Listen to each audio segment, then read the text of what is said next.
And so with that, so one of the interesting things that I actually was talking to my wife about this is the entire world of Gattaca is actually a farce. It actually doesn't work at all. So who's the murderer? The murderer is the guy who genetically doesn't have the temperament to murder someone. Yes. Oh, Who's Vincent? Vincent is a guy who genetically doesn't have the heart. He doesn't have the heart. Matter of fact, most people thought he was dead by then because the geneticist, when he was born, said he would die. Yep.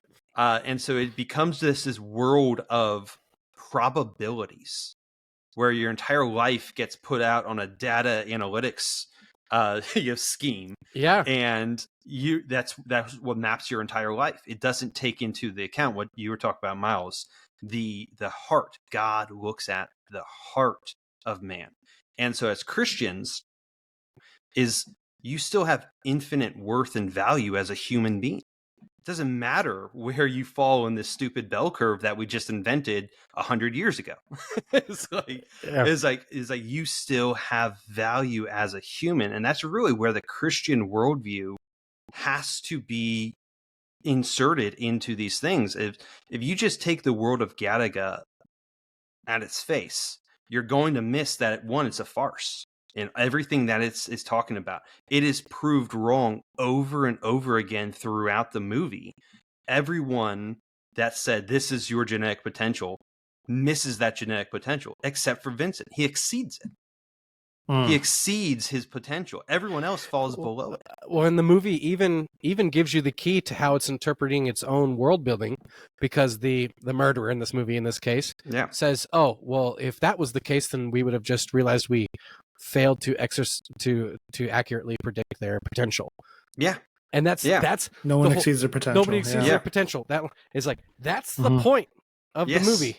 Is that exactly? Is that their vision? I was talking about earlier. Their vision is clouded by scientism and prejudice, and they cannot see beyond the will of the individual.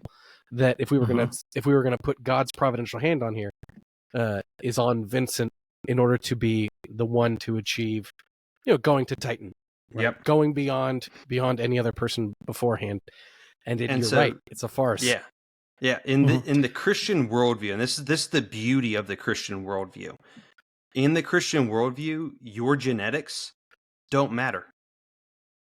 They do not matter. It's you're born into a new family.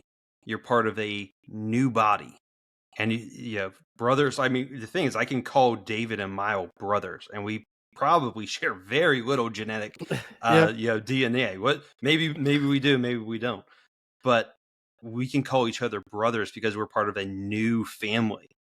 Or even on top of that, all of us have value because for the mere fact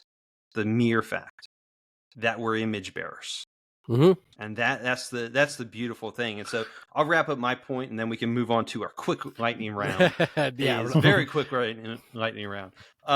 Is I actually finish up my section with Ecclesiastes 7:29. I was like, they started with Ecclesiastes, I'll end with Ecclesiastes. Ooh, there you go. And I think it speaks directly to the farceness of Gattaca. Is, see, this alone I found, that God made man upright, but they have sought out many schemes.